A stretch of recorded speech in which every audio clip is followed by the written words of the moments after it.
Hey, we're back with more DC New 52, week 3 of comics this time. I think week 4 if we count Justice League. But I don't count that as zone. Anyway, I don't. So, 2 comics up to review in this video, like always. This time we have Blue Beetle? I think you're holding it upside down. And let's go with this. I think that works for everyone. yeah. And Wonder Woman. Yes, Wunder Woman.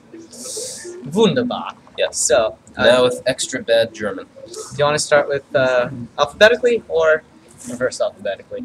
Alphabetically or reverse alphabetically. Double B's or the double W's. Double D's. Okay, double D's. So we're starting with We're not reviewing Danger Dog. Darkwing Duck.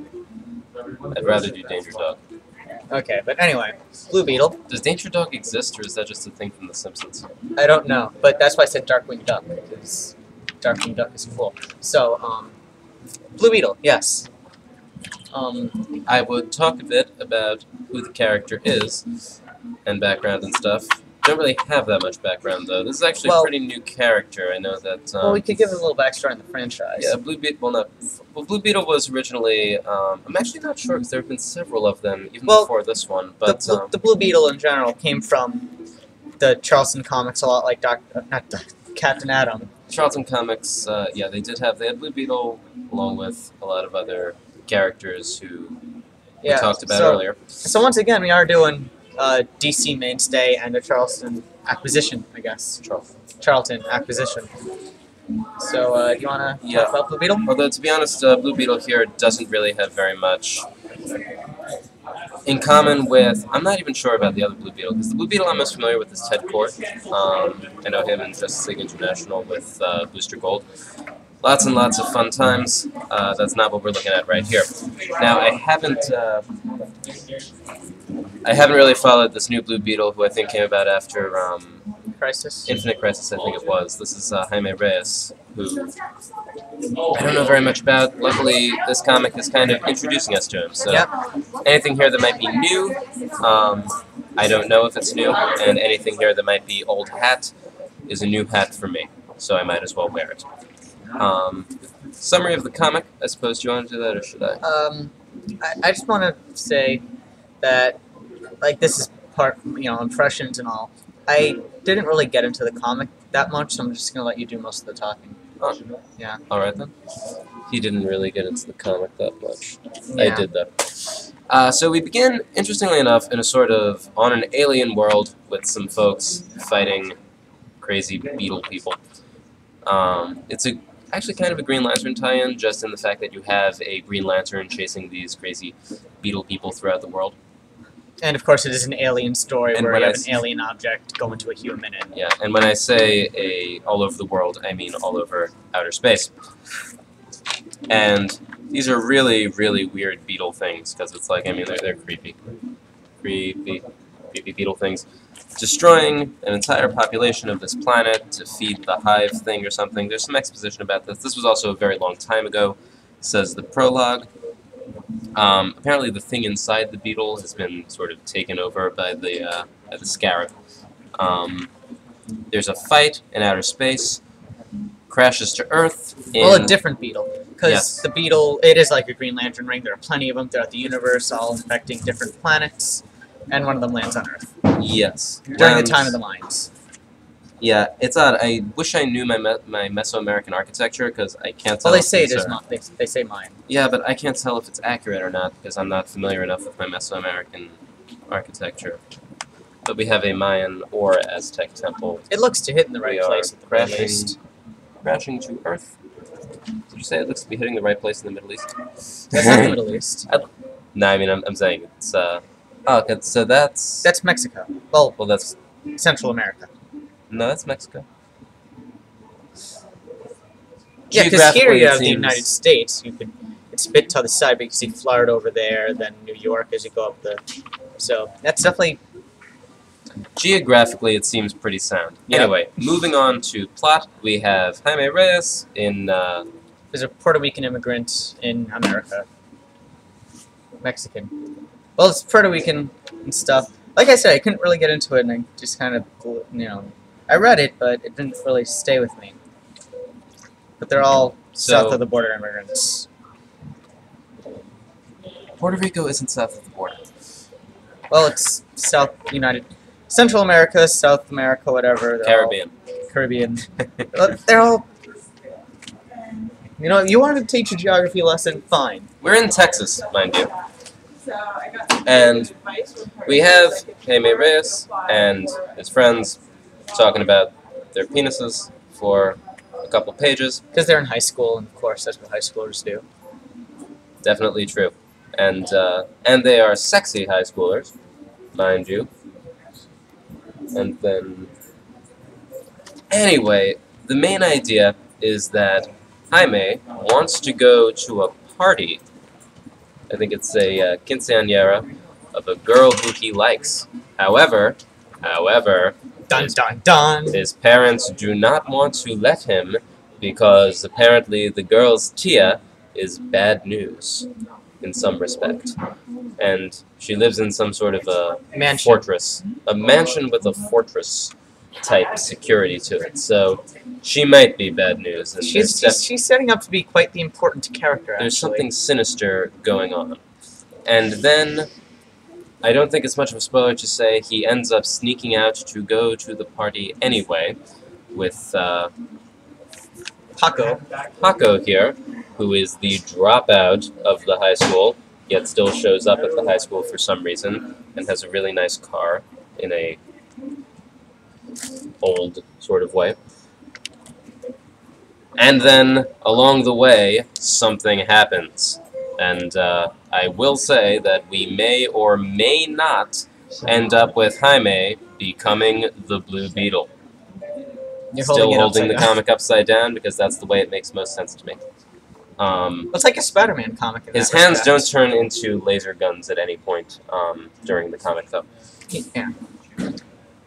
Now, I know that you've said that you didn't like it, but It's not that I didn't like it. It's more that I couldn't really get into it. I mean, my favorite part was the prologue with all the space battle action-y stuff. And I thought that it did in these very few panels, what they didn't really touch on in the comic, in the rest of the comic, is that there's this struggle between the suit and the person in the suit, as you could probably read there if I put it close enough and the camera decides to focus. But if not, I can read it. I cannot remember what I was called, but my Scarab name is Kajikai, and then the other guy says that's the only name you need to remember. Welcome to the Reach, and so I do like that issue where it is suit versus person in the suit. Again, kind of Spider-Man-y and the whole Venom stuff, but they didn't touch upon. Honestly, in the comic, that aside from the prologue, we don't see much of the Blue Beetle at all. That's true. I mean, to be honest, I think it's a origin story in perhaps the purest sense, more so than anything else. I think the closest that comes to this is probably Grifter that we've read so far. But I think that This is better than Grifter, I'll give it definitely better than Grifter. I think unlike Grifter, what this has is we're seeing more of who our protagonist is and sort of the events in his day-to-day life leading up to him becoming this, I'm not going to say superhero because he hasn't really assumed the role any yet. identity yet as a hero or villain or anything of that nature, but before he has his incident, I think most of this is actually build up to that, and I think some heavily influenced, not heavily influenced, but some heavily implied exposition regarding what this Beetle does. Beetle is, where it comes from, and not just in the prologue, but also in discussions in a fight scene later on. Yeah.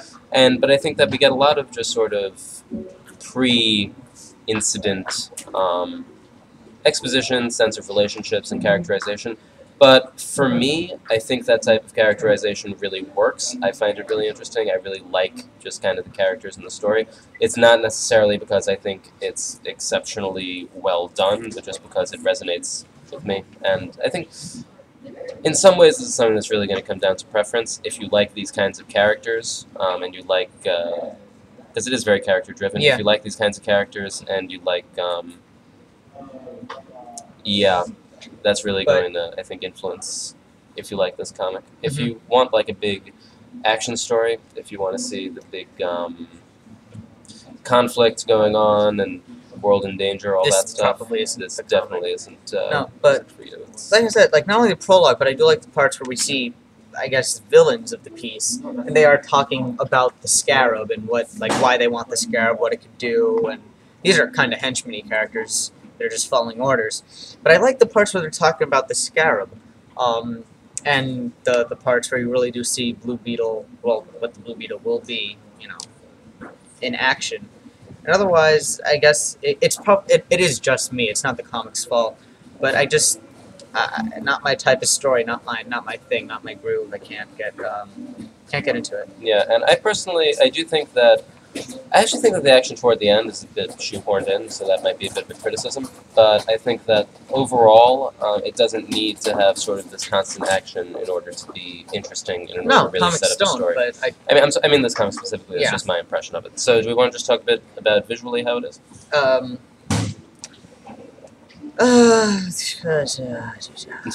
You really don't like this. It's not that I don't like it. But I I mean, just I just- couldn't. You really don't care. It didn't grab me. It didn't grab you. I read it. I didn't just glaze over it, but I felt like I was glazing over it. I just didn't. You also tend to read these things really fast. Yeah, but it didn't register with me. It rubbed against my eyes, and I knew I was reading, but it just didn't really go into my brain fully. I mean, I think we're getting kind of... The art didn't really stand out to me particularly. We've got a good style that I think is more... I'm going to show these two pages because I think it's a style that's best suited to drawing humans and more mundane situations than big action sequences. We've got, I mean, it's shady. We've got, I think, a lot of roundness just to people and to people's body parts. They do people very well, better than Captain Atom did, better than Wonder Woman did. I think that once we get to these action sequences, it gets a little bit. It's not that it's a bad design aesthetically, but I think it's not as easy to follow from panel to panel. I think it gets a bit. That might have to do with this scene just being kind of shoehorned in and compressed a bit, I think. But yeah, I don't think it's particularly remarkable, but it's nothing that I'd criticize. So I don't have a very strong feeling regarding that either way. So where on a letter scale would you put this? I'm gonna have to pass, I think. You're going to pass. I just didn't. I don't really feel one way or another about it, so. Yeah, I would give it a C. I think that, again, it is more of an origin story than a adventure. But I think that it could go somewhere. Mhm. It might not. I would probably just look at this comic separate from whatever adventure or character is going to be getting into. As far as kicking into something or leading off something, I don't really think it sets much of a plot in motion. But then again, if it's introducing the main premise of how this fellow becomes who he becomes, then I don't know, does a pretty good job. I will say, as a criticism, we don't necessarily know what he has become. That's not made entirely clear. So, yeah, I would say just a C standalone. If we need to look at it as a first issue, if I'm looking at the entire arc, I would go maybe to a C-. And I guess I am interested in the second issue because I am interested in the Blue Beetle idea, but I don't want to buy it, but I want to read it. You know? He wants me to buy it. Yeah. So that's kind of where I stand on that. He didn't buy this comic. So moving on Moving on to Wonder Woman. Wonder Woman. Wonder Woman. And I suppose right now we just need to get out of the way the other elephant in the room. Wonder Woman's pants. She doesn't have any. We have had, I think, various images. We've seen some of a new Wonder Woman with pants, and some No pants. of a Wonder Woman without pants. Now, overall, I know a lot of people have different impressions as to whether she should have pants or whether she shouldn't have pants. I myself am not going to comment on that, although I will say Wonder Woman's a character based off of Greek mythology, so personally I think that she should wear pants just like the ancient Greeks wore. Although I do have a few other things to say on the art, but we'll get to that when we get to that. Wonder Woman, do we want to talk about who Wonder Woman is? Yeah, okay. Should I or should you? Yeah. Me, again. Okay. Wonder Woman is Princess Diana, not of the British Empire, but of the Amazon, of the island of Themyscira, or Paradise Island, as I think it's also sometimes called. Sexy land. Yes. No. No. But, she's Princess Diana of there. She has left her island under circumstances that I don't know how much of this is changing the history, or how much is not. It seems to be just kind of like Batman, a continuation from where we left off. But she is now in the world of us, Man. the world of man, essentially. Is she in exile, or? I forget. I don't think it's exile because she does return to the island. I think it's like a calling, you know, like a not a rite of passage, but like a thing that she has to do. Because I do generally understand it's like she stole her armor and left to do a thing, but is that... I'm not sure. It doesn't really come up in this story. She has Captain America's shield. She has Captain America's shield, which she obtained somehow, but a lot of other things happen, so we might not want to fuss over that right now. So I'm going to ask you to do this in a way that is as clear as possible, given what we're reading. What is the general plot of this issue? I'm going to put that all in your court. Okay. Give me a toughie. So we're introduced to this woman Zola, who is being attacked by mythical creatures from Greek mythology for a reason we don't quite understand yet. And somehow, via a magic key, she meets Wonder Woman, and Wonder Woman agrees to help her because she senses something, a disturbance in the Force, I'll just say. So then Wonder Woman does a bunch of fighting against mythical creatures, and throughout we're being given hints that Zola is a very important person for very important reasons, and someone does not like something that Zola has. And that, I think, is pretty much a very, very, very good summary. The problem is that what Noah can't mention is all of the many, many side plots and ideas and bits of information. There's a lot of threads that are being introduced, being sewn into this comic, and not all of them are woven together that well. Yeah, there's a bit of a fray, to continue that. My impression of this is that given how simple, like, the basic premise of what this comic probably is about, or what it is about, I'm surprised that what we end up with is as complicated as it is. We get a lot of, I'm not going to say a lot of characters who aren't associated with the main action, but we do get both character scenes and dialogue that can be very arcane, in the sense that it's referencing things and plot elements and introducing ideas, but not in a way that's really laid out for us to understand them. It's not that we don't have enough exposition to know what they're talking about. Well, it is that we don't have enough exposition to know what we're talking about. Well, it's not that we don't have enough exposition, it's that we're not... It's that it's not clear, even if we know what they're referencing, it's not clear how anything ties into each other. So we have a lot of We're given a glossary, but no context. Well, a little bit of context, not enough context. We're given a bunch of words, but we don't know what order they go in. I'm trying to make another kind of analogy, metaphor thing, but I'm having trouble thinking of one. Yeah, but it does have, I will say, a fight scene. We've got Wonder Woman in action. Mm-hmm. I think that if you're... We've had a lot of issues that have large fight scenes so far. I think Wonder Woman is kind of the most interesting because it's really pretty brutal. Yeah, and it's very human. Yeah, I think it's considering that these are mythical beasts and creatures who are in battle, it does work pretty well. Yeah. We've got, I think, probably, the money shot of this entire comic is Wonder Woman defending Zola, bringing the arrow with her bracelets. Yeah. But overall, just we have a lot of... It's not the bloody... It actually is kind of bloody. We've got a lot of just kind of... Well, not here. This is action, but we've got, for example, arm being torn off, and it's in some scenes we don't just get blood. We get like muscle tissue, and if you ever see like wildlife documentaries of lions eating things that they've killed, we get kind of that stringy raw meat to it. Really, I know I'm getting into visuals here, but but there is a pretty significant fight scene in this, and it is probably one of the most distinctive fight scenes that we've had so far. Definitely. What kind of takes away from it is all of the caption boxes. There's a lot of caption, but it's not that the caption box. Oh. It's kind of the way it's styled. It is kind of like a poem or something where you have these characters talking, then you have other characters like a chorus, someone above it, who's telling what this all kind of means. You know, it's interesting. To be honest, since we're dealing with Wonder Woman here, if we could just have a Greek chorus, that would make this all a lot more convenient. But it's that we've got caption boxes. Sometimes you'll have caption boxes that kind of narrate what's happening, or that give a character's thoughts on what's happening.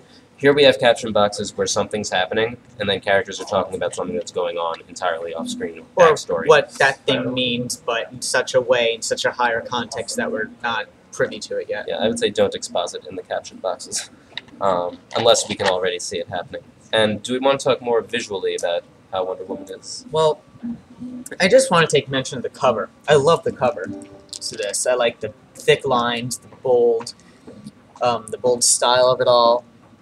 I like how everything has its everything is like a puzzle piece, and just putting it in, and everything fits.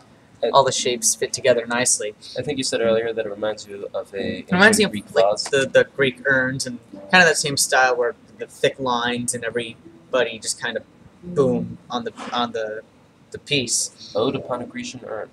Yep, and I do like how they tried translating that in some panels, like just this one again. The lines are bolder than you would find in a lot of other comics. Everything is just kind of I think there's one page replicate. Could I try to find the a page horse that I think page. does a really good, a really good job of that.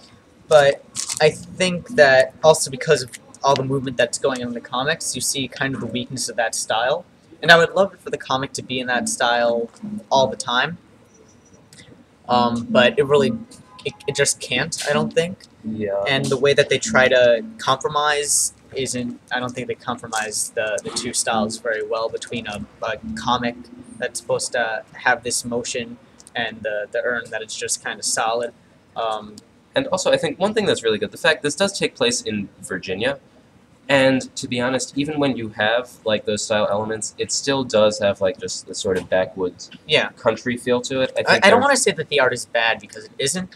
It is. I do like it. It's just that the conflicting styles, or at least the way they try to put one style into the form of the comic.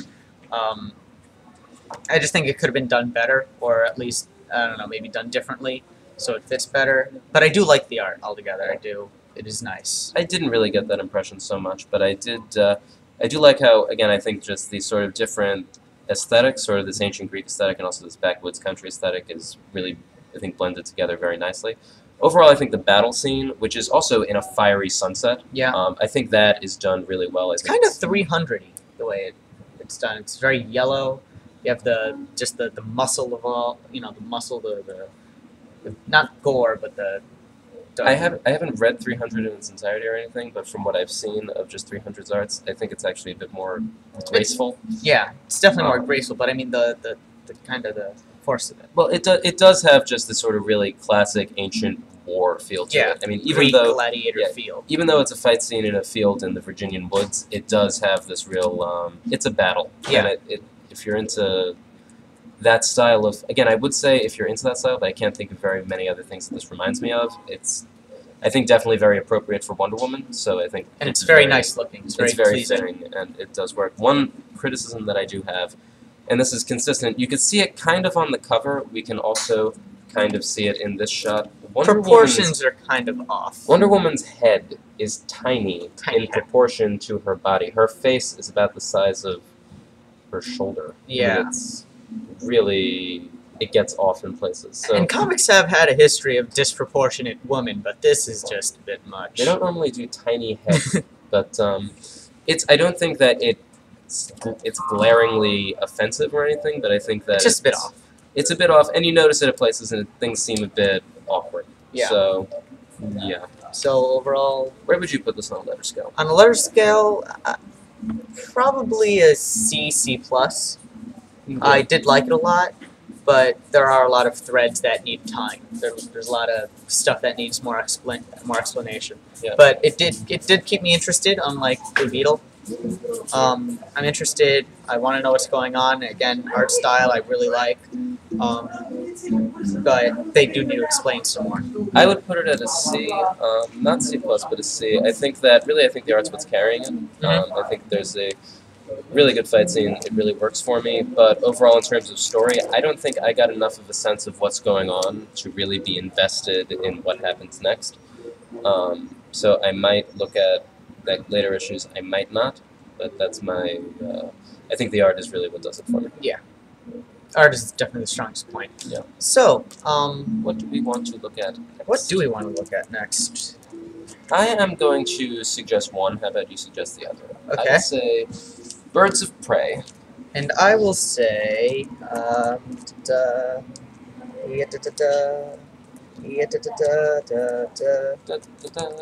Red Hood and the Outlaws.